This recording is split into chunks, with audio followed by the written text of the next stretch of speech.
And we're back, y'all. Thank you for watching today. Go ahead and hit that like button, my people. You know that helps us out a ton. And of course, it helps you because it helps us keep bringing you these stories every day. Now, y'all, today we're going to be talking about your boy, the illustrious sub 10% approval rating mayor of Chicago, Brandon Johnson.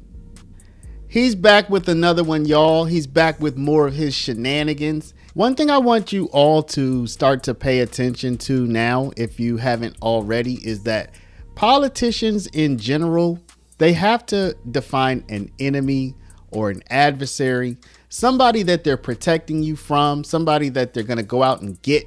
They're going to go out and get them so that they can make sure that you're safe, so they can make sure that you have what you need. And in the illustrious sub 10% approval rating mayor of Chicago's case, it was Donald Trump.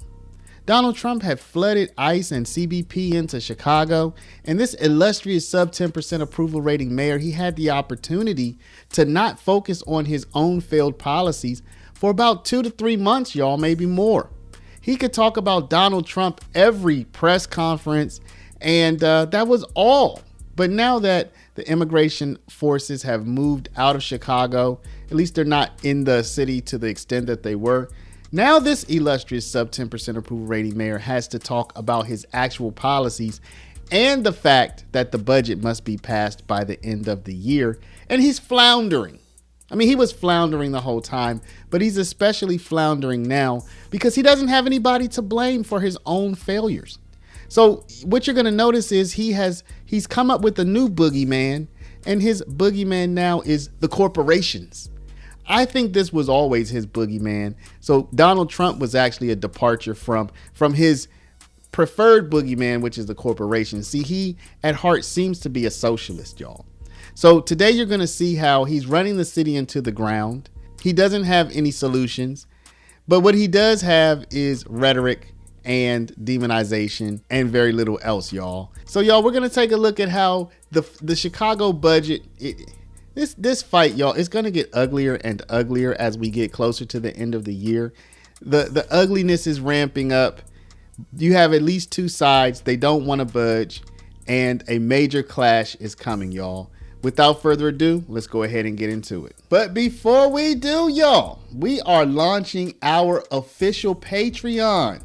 So if you want to be a founding member on our Patreon, we have just 222 slots, y'all. If you want to be a founding member, go down, click the very first link in the description, and you're going to feel good about this, y'all, because believe it or not, we are an actual paralegal school, and we help people get their paralegal certificate and get working in the paralegal field. And all of the proceeds from our Patreon, when you enroll as a founding member, all of that is going to go to scholarships for people who would like to study at our institute, y'all. So click that first link down in the description. Join us as a founding member, y'all. This deal will not come back. Now let's get into the story. The city budget battle over at City Hall is heating up in a big way, with more than half of City Council signing a proposal that tosses out key components of Mayor Johnson's plan. CBS News Chicago's Lauren Victory live outside City Hall to break down the new ideas from these alders. Good morning, Lauren. Good morning, Chris. It feels like ages ago with all this snow, but about 2 weeks back, I stood in this same spot outside City Hall telling you about how the Finance Committee shot down the mayor's budget proposal and how the mayor shot back with a request that they come up with ideas of their own. Well, they have, and just delivered a 13-page letter to the mayor's office yesterday.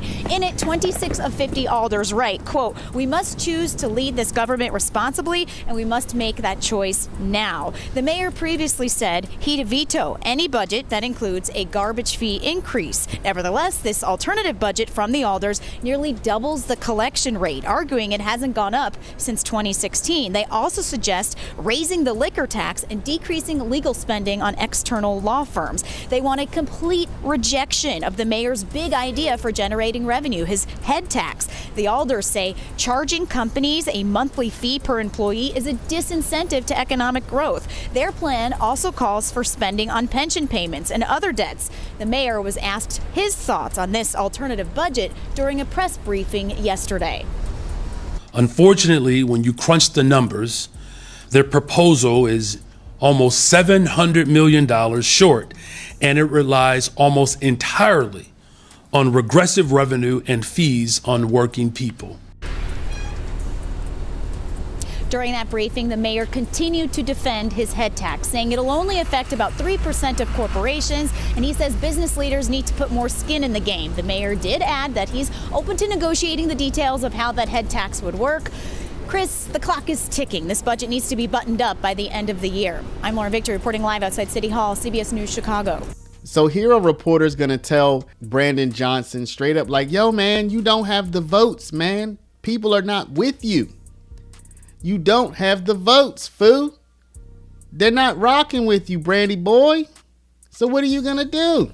Do y'all think that Brandon Johnson has a good answer to that? In bigger picture, I think, you are right that there's not a full counter budget proposal on offer. Mm-hmm. And I think you're probably right that there might be 26 votes for some of those proposals that they put out, but not all of them. But at the same time, you appear not to have the votes you need to pass what you want. Mm-hmm.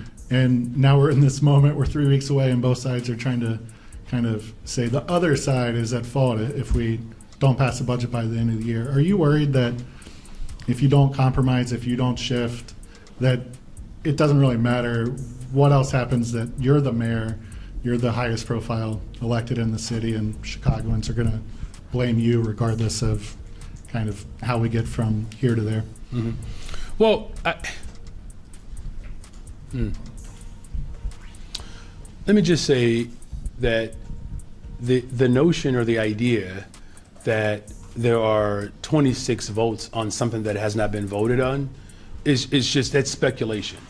In terms of the posture, I will, accept the posture that there are a number of alders who have taken umbrage with how corporations are being asked to show up.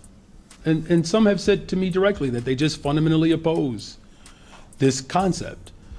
Now, their evidence doesn't align with, shouldn't say their evidence, their rationale doesn't align with real evidence, right?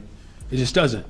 And what, I'm conveying to the people of Chicago is that I am inserting the will of the people.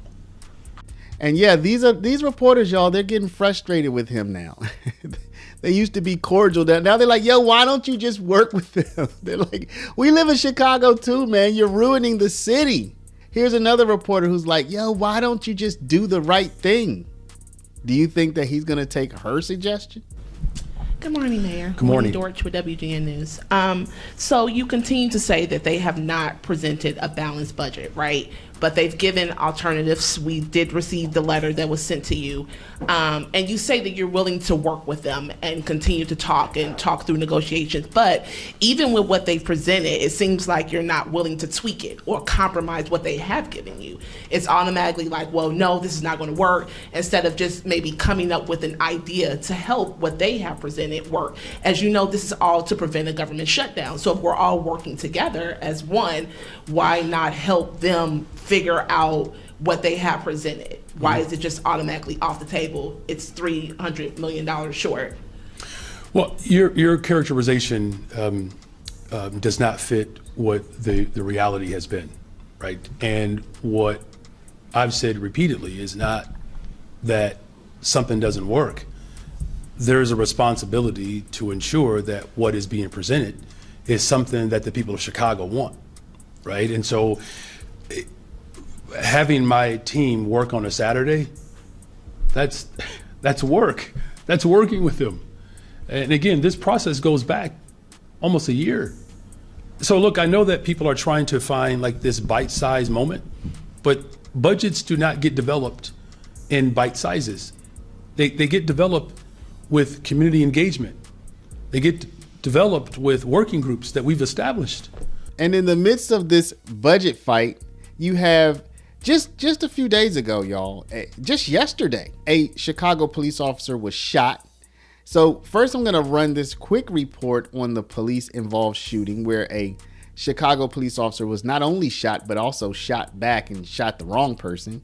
And then a reporter is going to be like, hey, Brandy boy, hey, illustrious sub 10% approval rating mayor, what's going on with our police department? They're killing people out there. And also, they're getting promoted after shooting people. Like, what up with that? The Civilian Office of Police Accountability, or COPA, is investigating this police-involved shooting. I've got two people shot over. Shots fired by us. Shots fired by police. Hey, we need EMS here. I need 3 ambulances to the scene. Officers unshot, officers walking.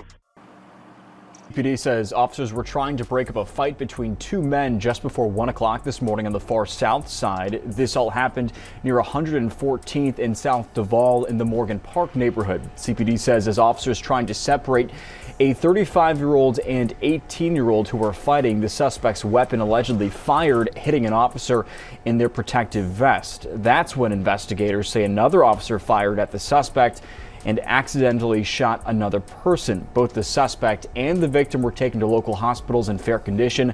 The officer who was hit by the suspect's weapon was also taken to a hospital, but has since been released. Now, as the investigation continues this morning, COPA is asking anyone with information about the shooting to contact them. Hi, Mayor. Hi.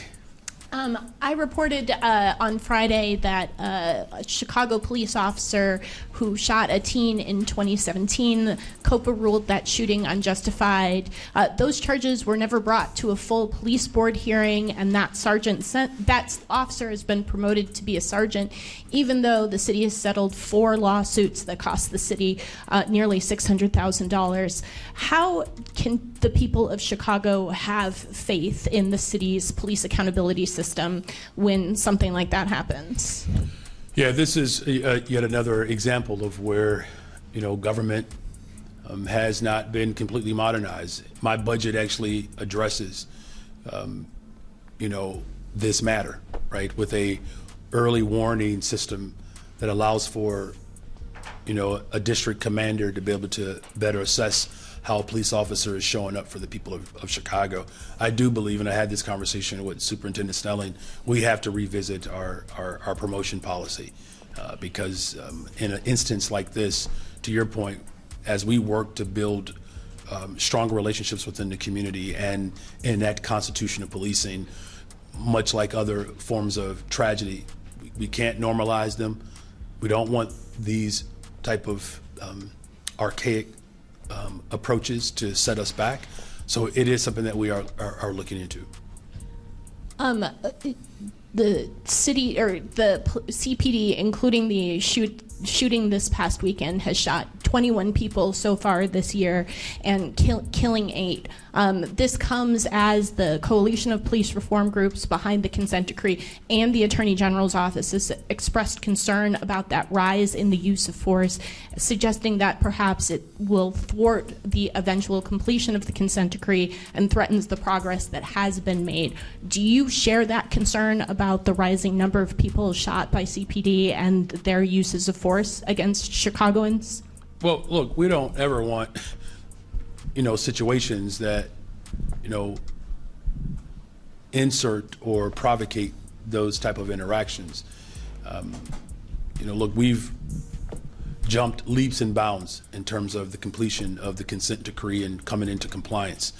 Of course, I'm always concerned about our diligence around how do we ensure that the trust is restored, built, and maintained over time. So each case is different, right? And so, I don't know if it's appropriate or useful to regard all of them under one context of just police-involved shootings, because each circumstance has its own a unique set of circumstances. So it's one that, of course, that I've kept my eye on closely. And look, we're already seeing signs of progress with the consent decree, where we're coming into compliance on a variety of the paragraphs that we've had to address. And one in particular is, how we're solving crime. And one of the ways in which, we solve crime and close out these acts of violence is by having trust within the community. When that breaks down, there is a moral gap there that is very difficult to refill. So again, I don't believe it's something that we should look in totality. We have to look at each individual case in isolation. So yeah, y'all, we're going to continue We're going to continue following this story because the budget has to be passed by the end of the year. And as you can see right now, the two sides are not close. Brandon Johnson acts like they're close, but they're really not. They really aren't. They really aren't. And we're going to see. Last year, things got quite intense, and I predict things will get quite intense again this year.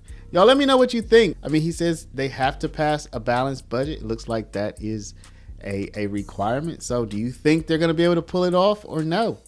And who do you think is going to get their way? The illustrious sub 10% approval rating mayor, or the Alders who are standing for some reasonability and common sense? Let me know down in the comments, y'all. But before you do, please stop, hit the share button. Share this video out over email, text message, WhatsApp, Facebook, Snapchat, Instagram, all your favorite social mediums. And of course, if you're not a subscriber, please do subscribe. I want to thank y'all for watching. Love y'all, and we'll see you back in the next one.